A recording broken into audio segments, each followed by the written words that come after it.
There's this big wall. Hi everybody, welcome to An Unlikely Story today on this beautiful sunny May day. So happy to see you all here today. We really appreciate your support as an independent bookstore, so you're coming out and supporting these events makes it possible for us to have lots more events just like these with amazing authors. So just a little housekeeping. Following the presentation, we're going to release people by row, so if you could just remain seated after the presentation. We're going to start with the front row, go up the middle and around, and Brandon will sign books over here. And if you missed the announcement, we do have free posters, and he will also sign those for you too. So today we are here to welcome Brandon Mull, who is the author of the New York Times, USA Today, and Wall Street Journal best-selling Beyonders and Fablehaven series, as well as the best-selling Five Kingdoms, Candy Shop Wars, and the Dragon Watch series, which is his new one. All 5 of the Fablehaven books were New York Times bestsellers, and they've sold millions of copies and been translated into more than 30 languages. And I have to say, Fableheim has a very funny cover. I got to see it today. When Brandon was younger, he wanted to explore other worlds, as I think a lot of us creative kids who come to our events here at An Unlikely Story do. Going through wardrobes and rabbit holes, and when that didn't work out, he resorted to daydreaming about such adventures instead. And I'm sure it's no surprise to anyone who's read Brandon's books that he was inspired by both the Narnia books and the Lord of the Rings series, exploring imaginary worlds in his mind. Happily for us, Brandon was able to use all of those ideas and stories and put them into books so that we can go on those amazing adventures and escape into his fantastic worlds like the ones that inspired him. Brandon's books have brought him all over the world, sharing them with readers all the way from Nome, Alaska to Moscow, Russia. He's also visited over 2,000 schools, sharing his love of creativity with students and inspiring them to use their imagination. And I think I recognize some of the kids who were at the schools today. We've been at schools all day long today. And Brandon's just been inspiring kids all day long, and it's really been a pleasure to spend the day with him. So today, we are here to celebrate the release of Dragon Watch. It's the first in a 5-book series that brings back the characters in the fantastic world that we all love from the Fablehaven series. So, with that, can everyone please give a very warm welcome to Brandon Mull.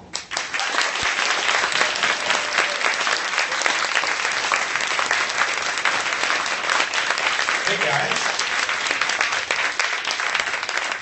how are you? Good. All right, now I have 2 bottles of water. So I brought one up. Thanks for coming out tonight. This is an amazing bookstore. Who's been to this bookstore before? Who hasn't been to this bookstore before? Oh, that's cool that some of you guys haven't been here. Cool, right? I would just recommend get a picture, like reaching for the snitch downstairs. If you didn't notice the snitch, like that's a good photo op. So I will introduce myself. I will give you some news. This is sort of the part of the event where you get to hear from me and we can connect a little bit. Think about what questions you have. At the end, I'll take some questions. You can ask about, pretty much whatever you want. Let me get my, son of a gun. Chris, my remote is in the top zipper in my bag. You think you can figure that out? Otherwise, I can push the buttons, so we're okay. So I've got some kids. That's my daughter, Sadie. She is a middle school kid now. She is 13. That's my son, Chase. That's a very typical Chase shot. Chase is a little bit like the character Seth in Fablehaven. He got himself up that tree and he wasn't sure how to get himself down. Because he was using the roof, right? And kind of sandwiched between them, chimneyed up there. Then he got himself hanging. And so he's with my brother. My brother is actually who Seth was based on. And because my brother was the person watching him, instead of getting him down, he went and got a camera. So he could document the moment, which I'm kind of grateful for. But my son did get down. And when he's down, he looks like that. That's him with his soccer player haircut. That's my daughter, Rose, enjoying the swing. And that's my son, Calvin. I love that picture because it's just so sad. It was a rainy soccer game and he was just all bummed out. And so of course I was like, let's capture this. But yeah, he's a cute little guy. This is our family dog. The dog is called Buffy the Vampire Slayer. And this is Buffy running with my daughter. And this is Buffy eating my son. This group shot makes me happy. It's one of my happiest pictures. And this is my most accurate family picture. And I call it my most accurate because it's exactly what my muscles look like. But really, it's semi-accurate because fantasy and make-believe has been a big part of our family. I've been writing books ever since my oldest was 1. A fair question might be, why do I write fantasy stories? And that is kind of a fair question because, like, you know, my dad taught me how to play baseball and all that kind of stuff. And for some reason, I write stories about fairies. And well, it started with a lion. And here, let me see, I got like a remote in here. Let me plug in my little clicker.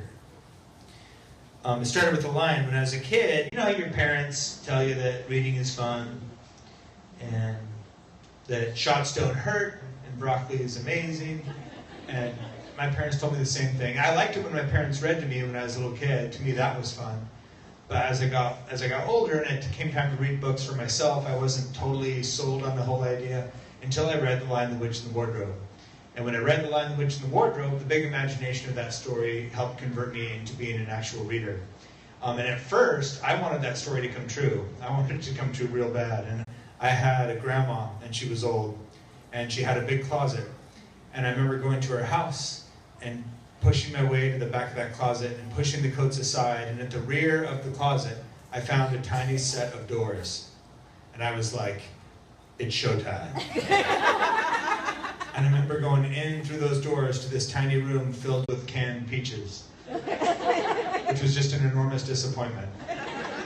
But for a brief while, I was the lord of the canned peaches. And it was like my sad little kingdom. Because I couldn't cross into Narnia and kill all the monsters and become king of that place, I decided I would do it in my head. I started daydreaming about adventure stories. And at first I would kind of daydream about myself going to Narnia. And then as I got older, I would just daydream about characters I made up and adventures. And there came a point where one of the best things about me was the cool stories in my head. And I had no way to share them. It was kind of like I'd seen a really good movie and I couldn't tell my friend about it. And so I started trying to write them down. And at first it was so frustrating because I felt so clumsy at it. The stories in my mind were amazing, and what I was writing was like it's better than this, I promise, you know. And I'm still trying to get better at it. You know, over the years I practiced, you know, I paid attention to how my favorite authors would build their scenes out of words and practice building scenes out of words, and I'm still trying to get better at it. One of the things that drives me is knowing that there's always a better story to tell and always a better way to tell it. So I kind of spend my life on that Don Quixote quest of finding that best story to tell, sort of. I have written a bunch of different fantasy books. A lot of my fantasy is sort of a mix of observation and daydreaming. The one that's most like that is actually my book, Candy Shop War. With Candy Shop War, it's like my autobiographical fantasy adventure. I took a lot of my actual memories from my 5th grade year and then layered fantasy on top of it. When I was in 5th grade, I had just moved to Northern California. I had a club. The purpose of the club was to explore a town and to trespass all over the place. And my sister was in the club, and her name was Summer, and she rode a bike, and that's all like in the book, right? That all became part of Candy Shop War. But then obviously, there was even a candy shop that opened up in our town that year. But as I daydreamed about it, you know, I added magicians and magical candy that would give kids powers, and I just started layering fantasy on my childhood, which is an accurate view of what it was like to be me when I was in 5th grade, because my head was doing that. But that's where a lot of my stories come from. Has anyone here tried Candy Shop War before? Some of you guys have, because I saw a few nods as I was talking about it. Let me kind of gauge the crowd. Who's read a Fablehaven book before? Bunch of you guys, that's great. Who's read all 5 Fablehavens? A lot of you guys, that's pretty good. And how about, who's read Beyonders? Anyone read Beyonders? That's kind of my most epic, right? And like it's kind of the heaviest ending, but also kind of the coolest ending in some ways. Like that book 3 of Beyonders I'm proud of. How about 5 Kingdoms? Anyone reading 5 Kingdoms? Anybody mad at me for not writing 5 Kingdoms book 5 yet? A few people, yeah. Like, because we were at book 4, and then suddenly Dragon Watch comes out, and a lot of my 5 Kingdoms readers are like, "What? You left us hanging, like, do the finale." And I will. That's what I'm working on right now. That's the next book to come out will be Five Kingdoms, Book 5. And I know it's a little later than everyone would want, including me, but we'll get it. It should be coming out in the fall. And then I'll keep going with Dragon Watch. So yeah, my Beyonders series was crossing into another world with all these broken heroes. Spirit Animals was something I did with Scholastic. I did that series. It was different than all my other series. Who here's tried Spirit Animals? Anyone tried it? Oh, a bunch of you guys, a bunch of hands. That's often true. It was a successful series. But this series wasn't designed by me. Scholastic came to me and wanted me to make a series. That they wanted 7 different authors to write 7 different books in the series. They'd done this with kind of like 39 Clues and a couple other series. And I thought, oh, that'd be kind of cool, because writing is kind of a solitary job. I'd never tried a group project like this. And also they said I could kind of be the leader of the team, which means I made up the world for Spirit Animals, I wrote the outline for the 7 books, and then I wrote the first one. And to me that seemed like a cool challenge, and so I did it.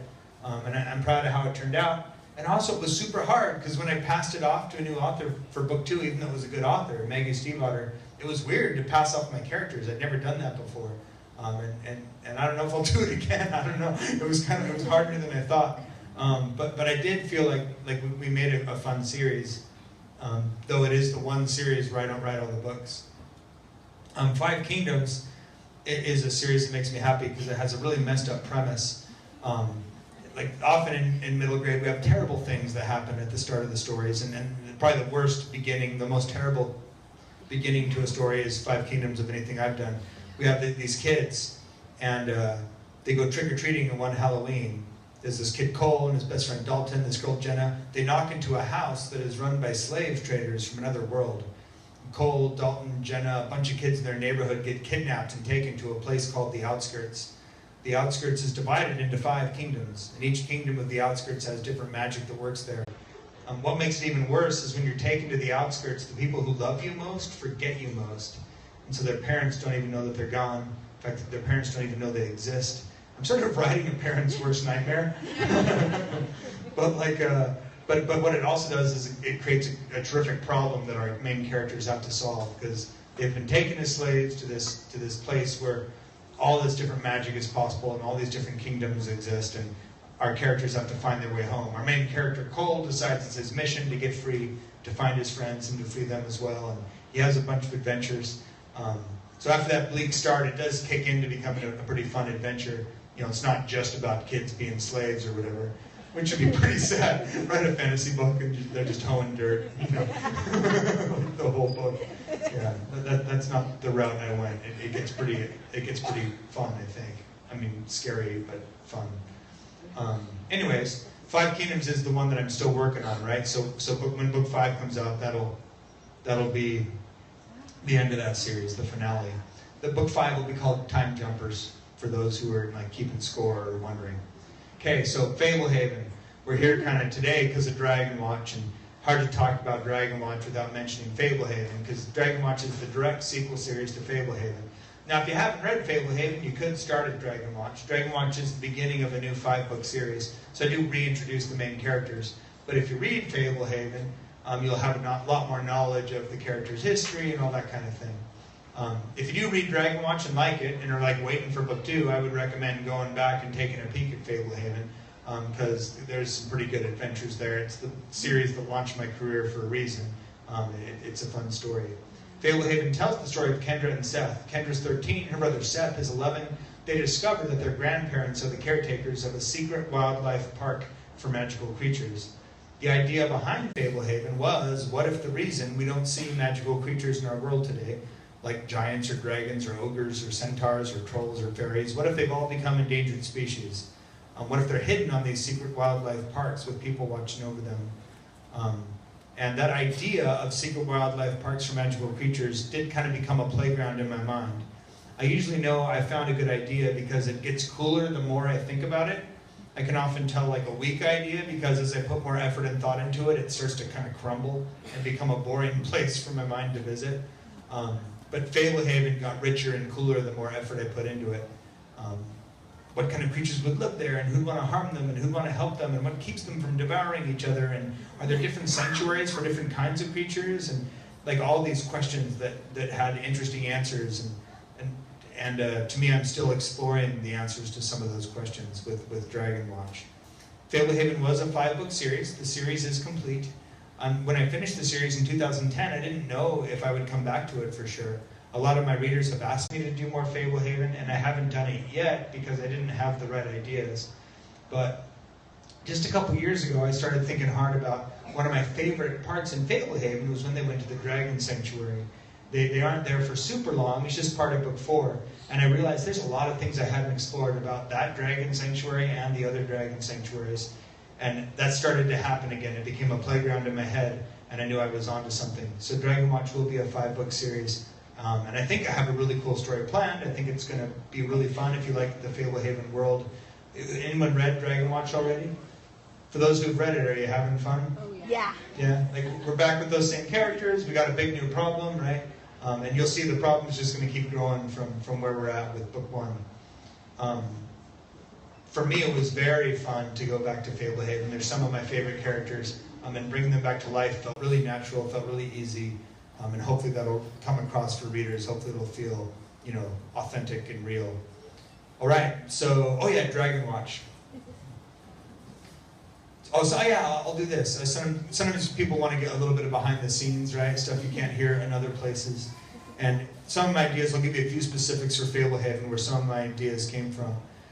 The character Seth had some origins in my brother Bryson. That's my brother Bryson with his camouflage shirt.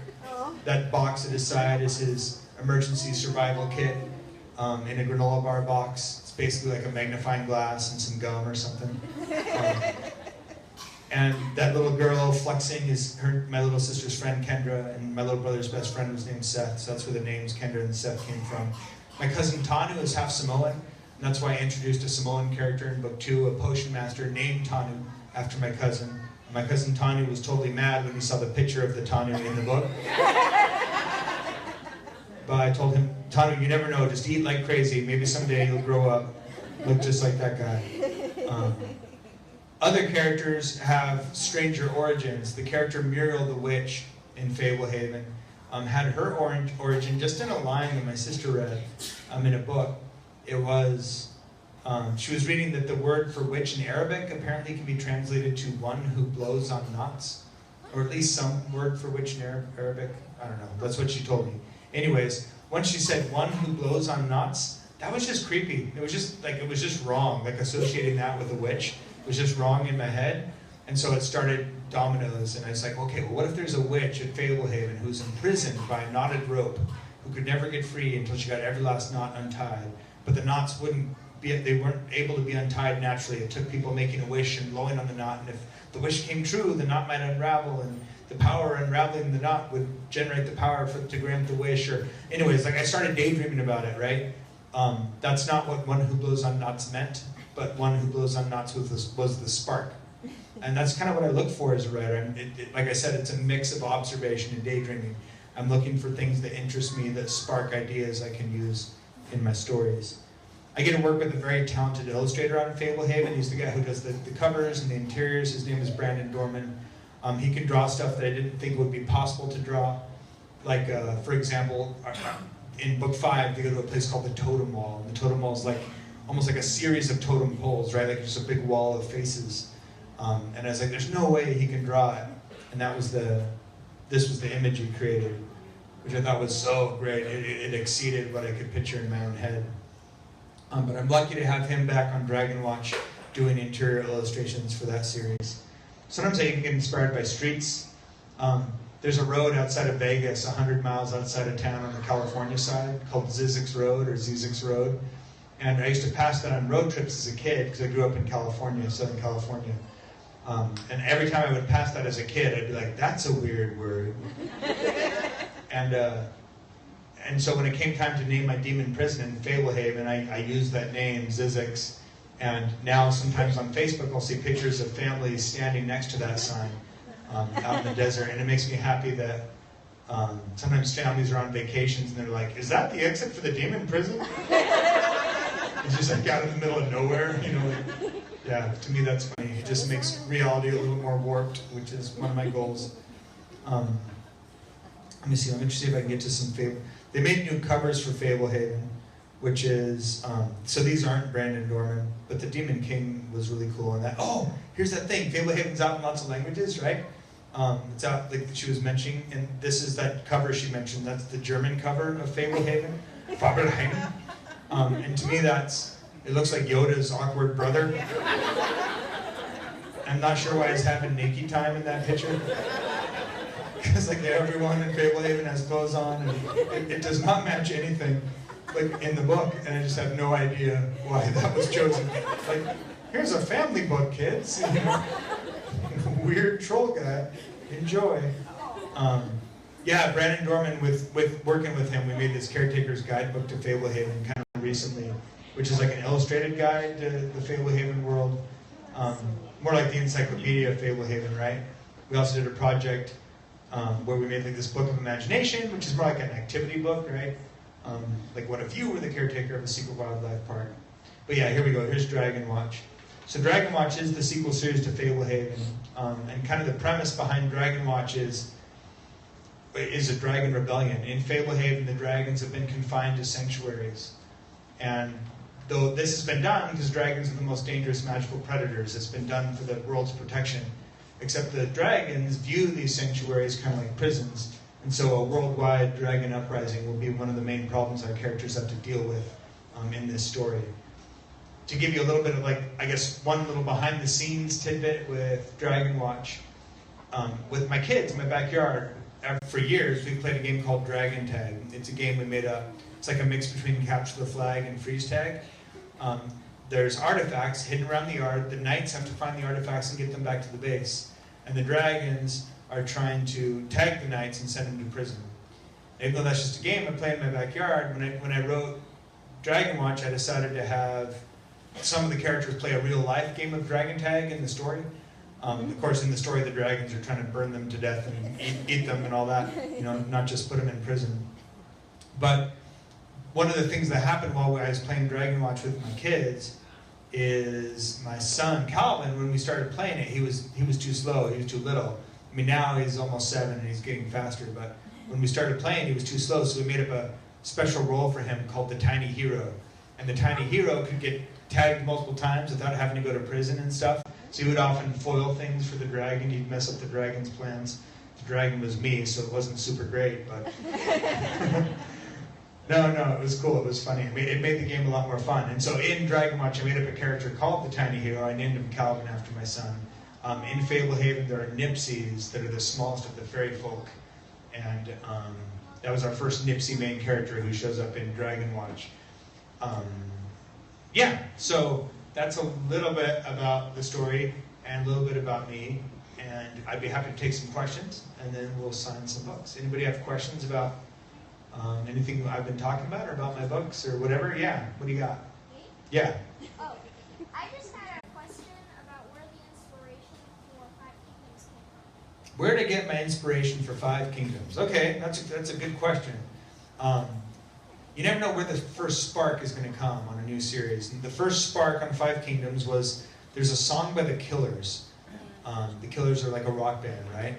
And they have a song called Dustland Fairy Tale. And there's a line in Dustland Fairy Tale that goes, castles in the sky sit stranded, vandalized. So castles in the sky sit stranded, vandalized. And my sister-in-law Liz was like, that's a really cool line. You should write a book about that. And I was like, okay. Because I thought it was a cool line too, you know? And so one of the first things I started to do was to build a world where these broken castles in the sky might make sense. And that's one of the main places our characters go in book 1 of Five Kingdoms, Sky Raiders. There's like a salvage operation where these magical salvagers are salvaging items off these broken castles in the sky. And our main character ends up as a slave to these guys and working as a scout for them. But that all started with that line from the Killers song. And then I ended up building a huge world that had nothing to do with that line. But that line was just the first little spark. I mean, I got permission from the Killers to use that line in the start of the book. In fact, I used the excuse, but I wanted permission to get backstage at their concert. So I could meet the lead singer, Brandon Flowers, a fellow Brandon. And he gave me permission, which was kind of him, because that song is actually pretty near and dear to him. It's about his mother who passed away, and so. But yeah, it was cool of him because when he heard how I was going to use it and why I was going to use it, he thought it made sense. And yeah, so you never know when cool things are going to happen because your sister-in-law likes a line in a rock song, you know? Any other questions? Yeah, that guy over there on the side. I can't remember his name. It's the son of the fairy queen. Yeah, Bracken. Is he going to be showing up in Dragon Watch? Yeah, well, Bracken show up in Dragon Watch. And this is a whole species of question, which is so-and-so going to show up in Dragon Watch from Fablehaven, right? Is Bubba going to be in Dragon? Is Raxus going to be in Dragon? Is Warren going to be in Dragon? Is Tanu going to be? And like the answer is yes. Yeah, like all those people. Now they're not all in book 1, but you'll see Bracken a little bit in book 1. But not all of them are in book 1. But like I like those Fablehaven characters, and so but by the time we get through Dragon Watch, pretty much everyone from book 1 will show back up again in one way or another. And I'm super glad that you're curious, right? And I'm so glad you're wondering about what characters are going to show up because that's part of what I want. I want you to be interested in the story. And you'll see, yeah, I've got all these characters have different destinies, and you know, it's sad to kill some of them, but that's how it goes. Right here, what do you want to, I love saying stuff like that, just to like make everyone a little nervous. Like I was like, yeah, this is going to be one of my best stories with Kendra and Seth yet, if they live. Oh my God. So yeah, what's your question? Is there a word that you like that you tend to use a lot? A word I tend to use a lot. I've heard I sometimes say foliage too much in Fablehaven. Like foliage. They're going through the foliage. And someone pointed out, I was like, oh my gosh, they're right. I gotta say vegetation sometimes. But like, yeah, I mean, like, I try not to have a go-to word, but I think it just automatically happens sometimes. Were you gonna mention foliage? Was that what you were thinking of? Hopefully not. She's like, yeah, I'm on to you, man. Cut it with the foliage. What else we got? That girl, yeah, I think, with glasses. Is that a guy? Yeah. It's just but you got a ponytail, right? I'm not blind. Okay, good. Yeah. Wait, let me get closer. I just can't hear. Now you're obviously a guy. I just have to get closer. Nox and Tess. Good question. I like that. Nox and Tess in Fablehaven. I didn't really totally base them off anybody I knew. Those were both names that I got out on book tour. Sometimes when I'm signing books, if I hear a name I like, I'll write it down, right? And I was just, those were pretty much characters I made up. Yeah, they were just, I wanted Tess to be very sweet and believing. I wanted Nox to be a little obnoxious and also a little bit kind of like a total doubter. You know what I mean? And I thought those characters would be fun to introduce to the Fablehaven world. So we'll see. They have joined the story, and we'll see where I take them.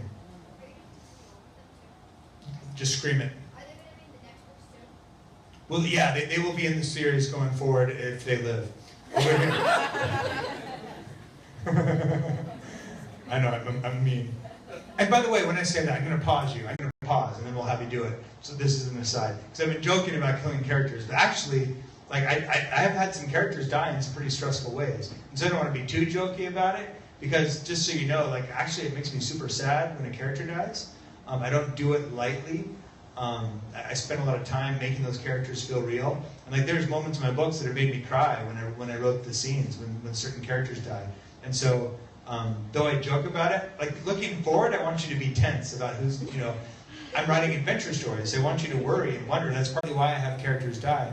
Because if I saw Jurassic Park and nobody got killed by a dinosaur, I'd be kind of disappointed. You know what I mean? Like, even though I want the characters to live, I'd also be like, but there's dinosaurs. And the T-Rex, what about the T-Rex? He needs to bite somebody in half, you know? 'Cause that's what they do. And that's why we came. You know what I mean? And so, like, it's a little bit like that. Like, with my stories, because they're adventure stories, I figure if I don't kill some characters that we care about every now and then nobody will ever be tense. It'll feel too safe, and I want Fablehaven to be a dangerous place. And that said, yeah, no, it's always hard. Yeah, it's always hard. Like, I never do it lightly. Okay, so now your question. Sorry, little buddy. Yeah. What's an imp? What is an imp? An imp is like a little mean creature, right? Like a little devilish little creature. In Fablehaven, I made up certain rules for how imps work. The rules that I made up in Fablehaven. Because here's the thing, with Fablehaven, I'm writing about magical creatures we've heard about. And I see it as my job to bring something new to it sometimes, right? Do my version of a centaur and my version of a fairy.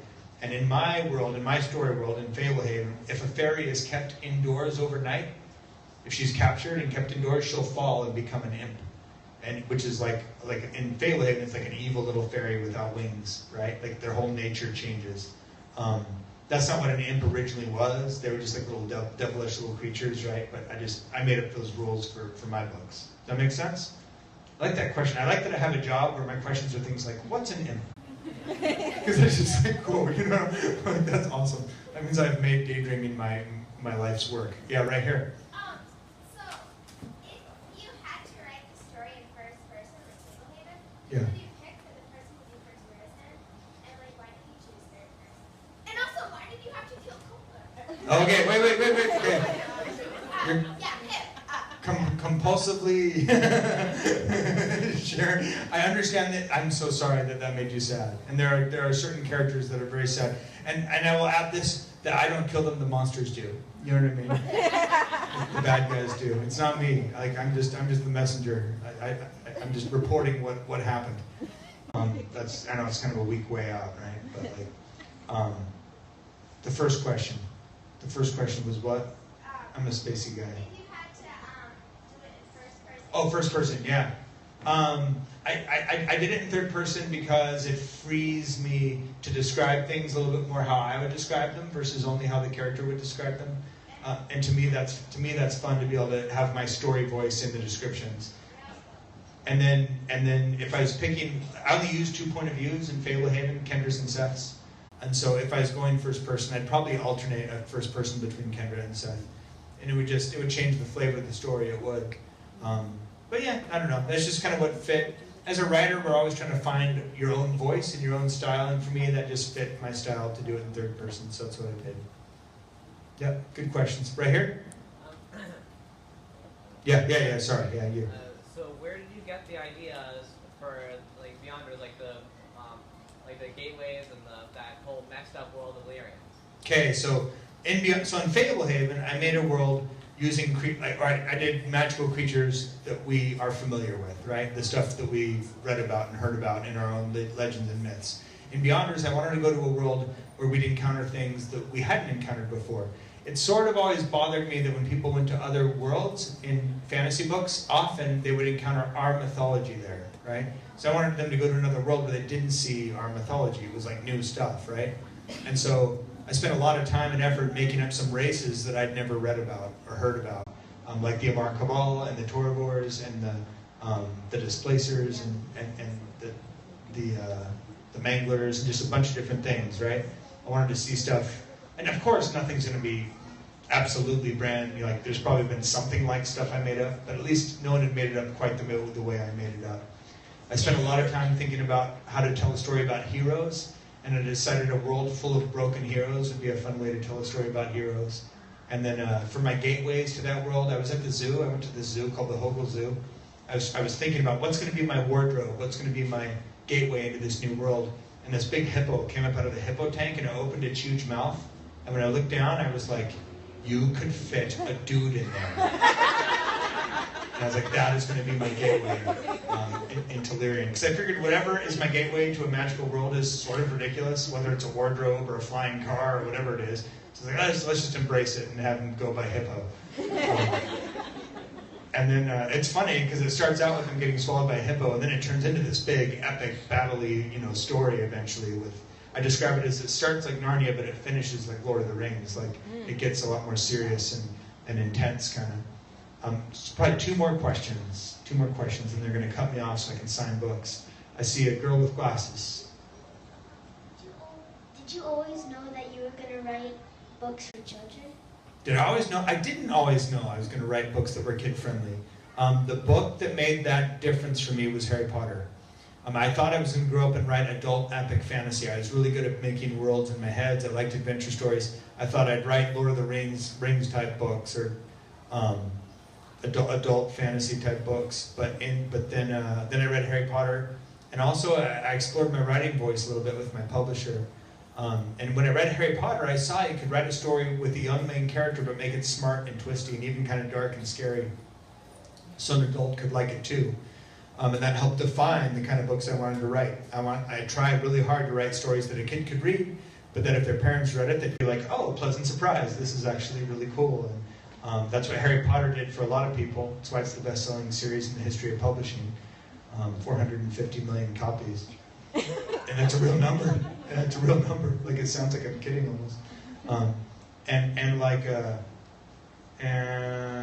But yeah, for me, it just kind of fit my head. Once I started writing those kind of books, I'm so happy I'm writing those kind of books. I write books that I totally like as a 42-year-old guy, but with the young main characters, it lets kids attached to them too. And when I look at my turnouts and my signing lines, it's always really fun because I'll get a mix of teens and adults and kids, and a lot of the people are all reading it and having fun with it. And that is my goal. That's why I'm doing this. You'll be our last question. What kind of books do you read for pleasure? And then the follow-up question is, when should these kids expect the first movie? Okay, yeah, those are good. Those are both good questions and good representative of the crowd kind of questions, I think. So I told you a couple books that influenced me.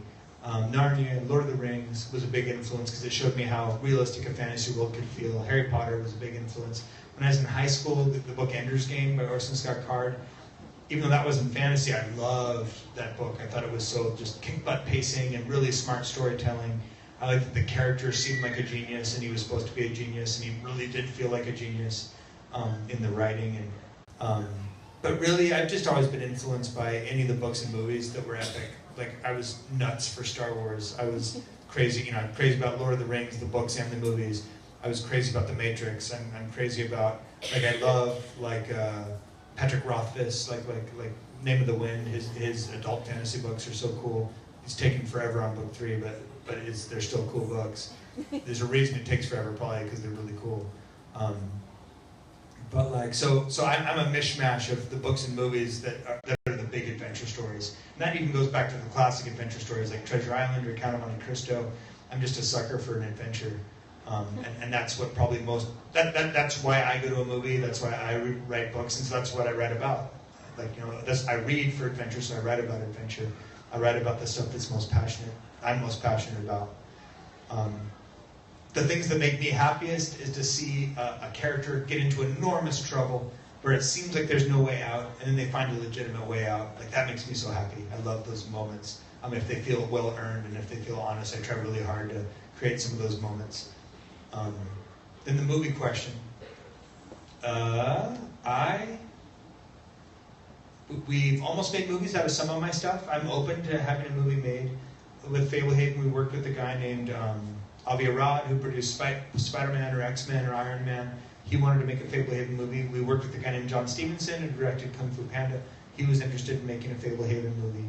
Hopefully, eventually, we'll find the right team to make a good movie. We say no a lot. When I say no, I mean there's a team, right? Some agents and stuff. And we say no a lot to making movies. I'm glad we haven't made a bad Fablehaven movie. Candy Shop War was optioned by a studio called New Regency. It almost got made once. Right now, Spirit Animals is in early development at Universal. So maybe someday there'll be one. If I was guessing, I don't know. It's possible a Fablehaven movie could be made soon. I think it's more likely that the generation that grew up reading it will then grow up and they'll make the movie. You know what I mean? I think that's, and that might even be better. They'll be more passionate about it. You know what I mean? Because they'll when you love something as a kid, you love it hard. That's like me and Narnia. I still love it hard, even though I've read a lot of other books since then. You know. And those were great questions. If you have more questions, you can throw questions at me as we do the signing. I'm on tour a lot, and so I try to take some pictures for my kids. Do you guys mind if I take a picture of you guys? If you're wanted if you're wanted by the feds or something, just duck. And maybe everybody kind of wave at me so we get the feeling of, hello, kids. Hey, Brandon's kids. Wait, your daddy, at least he exists somewhere. It's just a bookstore far from home. A really cool bookstore, though, with very nicely color-coordinated chairs. I appreciate you guys for coming out. If you're liking the books, If you want to see movies made, spread the word about the books. That, you know, growing the readership is partly what helps sequel books to happen and movies to happen. And when I say that, I don't mean it like I always worried some kid will be like, "It's up to me," right? They kind of, not just you, but like yeah, when the topic of books come out, if you like my books, just spread the word, and that helps the cause. I'm grateful to people for coming out. If you want to keep track of me online, you can find me at Instagram. It's just @WriterBrandon. You can find me on Twitter, just @Brandon Mull. Search Brandon Mull on Facebook. You know, some of the most obvious mainstream platforms, that's where you can kind of find me online. Or there's just brandonmull.com that has some of the basic info. I'm very grateful that you guys bothered to come out today. I will do my best to sign books in a fast and friendly way. If you want to take pictures, you're welcome to take pictures. Just be sort of quick about it. You know what I mean? But if you show some hustle, I sometimes say, take pictures as if you're not allowed to. But like you're allowed to, it's good. But like, you know, just kind of hustle. But like when I say that, then I don't want you to feel too hustled. Like you can run around and get next to me and, you know, make it look decent. Anyways, I am appreciative of you guys to coming out, and we'll let the bookstore take over from here. Thanks a lot.